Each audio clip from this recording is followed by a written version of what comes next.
block, I think this block right here. And then we run it all the way up to the top, and we feed this piston, which is the top piston. And then another repeater here. You can tell that the signal's getting pretty weak.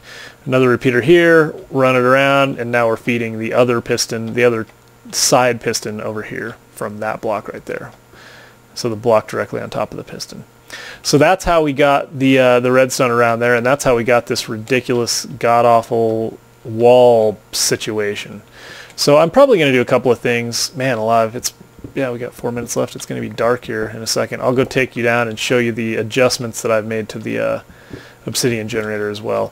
I think what I'm going to do is I'm going to try to make this look as good as I can, and I'm going to give it, I don't know, I'll have to do some actual design work on this thing to not a picks, I got a diamond pick, to get it to look a little bit better, but you guys get the idea. So hopefully next time you see this, we will have a much better solution to the ugliness problem, although I can't promise anything. So you get the idea. It works, and that's all I wanted. Maybe we'll go sleep real quick because I got 4 minutes left, and I want to show you two things. So one of the other things that I wanted to do was just show you a couple other materials that we could use in... I had a creeper situation here. You guys probably, if you're used to seeing me jump up and down here, I got a creeper blow on me right there, so I had to reconstruct the earth. One of the things I wanted to show you guys was putting something else in here just for fun. I mean, basically the cool thing is we can just build our gate however we want, as long as we don't mess with our pistons. We can just put whatever we want in there, and we can put glass or anything that'll stick to these pistons, right? So I kind of thought this was cool. It doesn't really fit with the castle gate look too much, but you know, it's a glass door. It's kind of cool. That would definitely be cool for like an airlock or something, and I'm sure people have done something like that in like a Star Trek mock or whatever they do, the builds that they do. I've seen some pretty amazing ones. Okay, so anyway, you get the idea. We could do glass, and I'm gonna have to break all my sweet glass here. And we could do dirt or doors. I haven't thought of too many cool things to try. I haven't really done much with it. You could put slabs just for fun. Let's see what that looks like. Yeah, that's kind of cool. It's like bars. So I mean, you get the idea. You can do some cool stuff, and if we had this dug out one more deep, that would be actually pretty cool. That would look like just kind of a bar gate. So anyway, I'll probably leave that one there for now. So, well, the problem with that is that it leaves this hole. See, I mean, it's a friggin' pain. But you get the idea. So let's put this back how I had it, because I think my favorite so far is the wood with the fence. And I think it'll actually look pretty cool when it's retracted, because you can see once I get the other ones over here, it'll look, oops, can't do that. It'll look pretty sweet. So, if I haven't already bored you to death, let's go take a look, and I wanted to show you the changes that I made to the obsidian generator. I promised a tour of the castle, and we're not going to do that today. I want to do a little more work on it before we do the tour, but okay. So the obsidian generator was another monstrosity that was out here taking up all this space. So basically I moved it back here. So this is the obsidian generator, and here is the redstone chest. So, oops, I already had some redstone. Let's just use that. So that's the redstone chest. That's where we keep it. And then we have the push to clear button, which you push and clears that. And then we've got the lava start button. So let's just go ahead and run this. You guys probably haven't seen it, at least in the video, you haven't seen it run successfully yet all the way through. So anyway, you can see that this is much simpler. This was a lot easier to organize, but basically just running from that switch around, we can manage the lava pool and the water pool, and then get into the chamber easily. So we'll just run this once. So flip it, lava comes on. It's going to come down. It's got to flow. It's got to flow from 2 blocks high, and then it will make it 3 blocks long. And I think it was, I don't know, I can't remember who it was. Somebody definitely gave me some information about that in the feedback that lava will only flow 3 blocks down. And I don't know if that has anything to do with how high it starts or whatever. But anyway, you get the idea. So that now it works pretty slick. I won't bore you with the mining. We only have 15 seconds left. I want to say a couple of things. Divergent Volume suggested a feast hall, and that is a great idea. We will definitely be making a feast hall. I'm not sure. I have some ideas, but I'm not sure I'm going to do that. Oh, I also wanted to show you this. The buzzer's going to go off right now, but I wanted to see if I could show you this. So when this is on, I don't know if you guys remember, I was like falling through the floor. And I kept saying, like, what in the world's going on when I was building the obsidian generator? Well, it had to do with a repeater block that is on, and I'm probably not going to be able to do it now. I was able to reproduce it the other day. Basically, it had to do with this, and I since I have a block below me, if I fall through, I'm just going to be like a half a block deep. But it definitely was happening, like right here, and now it's funny. I knew that was going to happen. So I cannot get it to actually. There we go.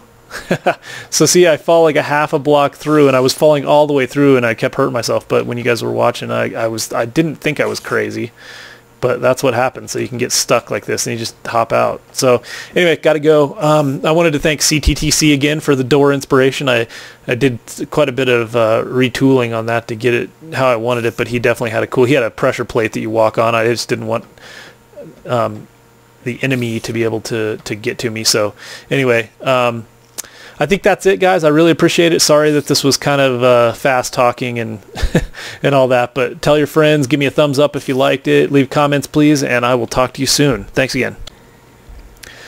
Hello everybody, welcome back. It's Minecraft on the Block, and you might be wondering what this monstrosity of a gate system is in front of you, and I'm going to describe that. But I also wanted to point out that we got our obsidian. I put up the obsidian cross, which I thought was pretty cool. So we got the obsidian generator working. Thanks for everybody that gave me comments on that. It was a lot of fun to do, and I like it. I've got a fair amount of obsidian now. I'm going to be using it quite a bit. But I wanted to talk about the gate system. So apart from the fact that the wall now looks like I don't even know how to describe how bad it looks. At this point it looks pretty bad. I'm probably going to have to do some redesign of the wall in general based on this, but I haven't walled it in, and I was going to build this in front of you guys, but then I had so much trouble with it that I decided I needed to get it all worked out, and then I would describe it to you. So let me just show you what it does. Right now it's a system where we click and the gate opens, and we can walk through, and then we get to the other side, we can flip the switch and the gate closes. So forget the fact that this is all uglified in here. We'll finish that up a little bit here a little later, but I wanted to show you guys how this works and why it was such a pain and how to overcome. So, and we'll probably play a little bit with putting different things in here. I got some glass and just straight up wood and I don't know, slabs, and I was going to try all kinds of stuff. The coolest look is actually this, I think. Let me show you. Gate. That's kind of cool, because then it just looks like a gate. The problem is you can't walk over that, because that's a block and a half high, that gate. That's what it takes up. So when you try to walk over it, you're screwed. So I put wood down. I actually think it's probably a slightly better solution. It doesn't look that bad. I mean, you could probably do a much bigger version of this, although I don't know if I'd want to at this point. Anyway, so let me just kind of show you how it works. All right, so, and it is late, and I've been messing with this all night, so I'm sorry if I sound like it's late, but let's go down here. So a couple of things that make this difficult, and I want to talk about those and maybe help anybody out that's interested. What we have right here, basically this set of blocks right here, so 1, 2, 3, 4, 5, 6, this 6 block set right here, this is an XOR gate. So basically this is what allows us to have the switches on both sides work.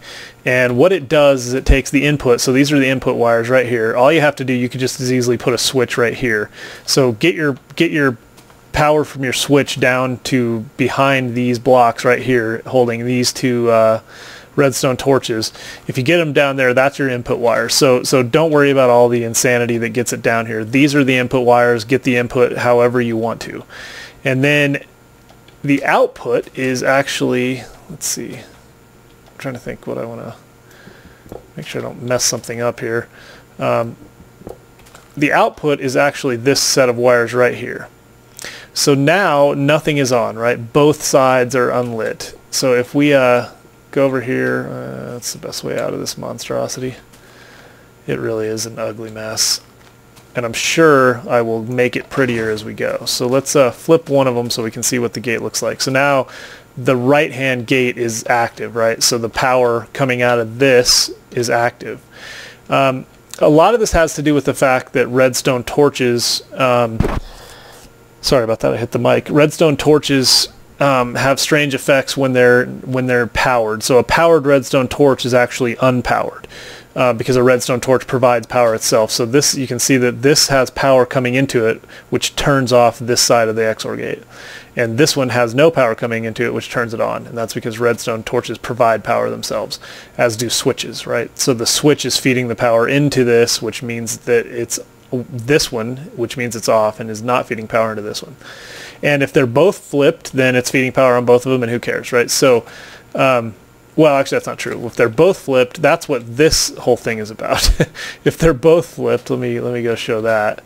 Then that's when the whole XOR thing comes into effect. And I don't know if I can get over there.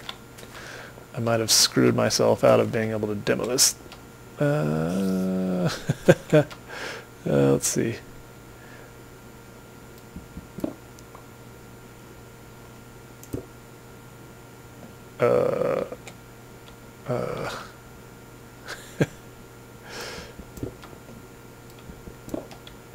There we go. All right. Okay. So now both switches, both of these are feeding power, but this one is not. So I can't explain it. You can see because they're not coming out of this one, these are both off. It's really, I mean, it all has to do with, you could see that before just these two are on. When both sides of the XOR gate are on, that actually means that both of these are going to be off because whatever. I can't even explain it right. The point is that this is an XOR gate. There's schematics for it actually out on the Minecraft wiki site under Redstone. I don't know, I think it's like the Redstone circuits part of the page. Anyway, you can see how to do that. The XOR gate is the key to this whole thing. Okay, so the difficult things, one thing I had going on here was that I was bringing power just directly in from the side, which actually, no, I wasn't. Well, I was bringing power in from the side to start with. That's obviously a problem because the redstone stuff is directional. I had a block right here. So if I was to get rid of this and place a block here and then put redstone on top of that, that doesn't work. Let me make sure it doesn't prove me a liar. Yeah, that doesn't work, right? I still am not 100% sure why. Something to do with the way that redstone, I don't know. It's a redstone torch thing, and again, I'm not going to try to explain it. I'll just sound like an idiot. But anyway, make sure that you put this is important. This is an important piece. It needs to be feeding the block from the ground and the back. So both of these XOR gates, same is true on both sides. That was the first thing that I hit. Another problem then is once you get that going, these you know, again, just follow the schematics exactly. Your input wires have to be on the ground behind these redstone blocks. And I'm sure people in the comments will give us a lot of information as to why that is. Your output wires, obviously, you can do whatever you want with them. This is a single output wire, and you can split it off and go wherever you want. This is the biggest pain in the butt, I think. I had so much trouble with this. So it's basically getting power to all of these, what is it, six pistons. So there's the one down here. So you feed the block underneath this piston, no problem. That one was pretty easy, right? We could get up here and feed the block directly under this piston. Also not a big deal. Again, I probably, if I had just thought about it, it wouldn't have been as big of a deal as it was, but I was trying to do a lot of feeding from this side, and you know, it's just, I mean, you got to just have a lot of room for this crap. And I also, so anyway, I'll talk about something else in a minute, the ways that you can vertically transfer power. But so what I did was, instead of worrying about this top block or this top piston here, which is right above, right there, instead of trying to feed it from back here, I ran the redstone across because I knew I was going to have to get to the top anyway.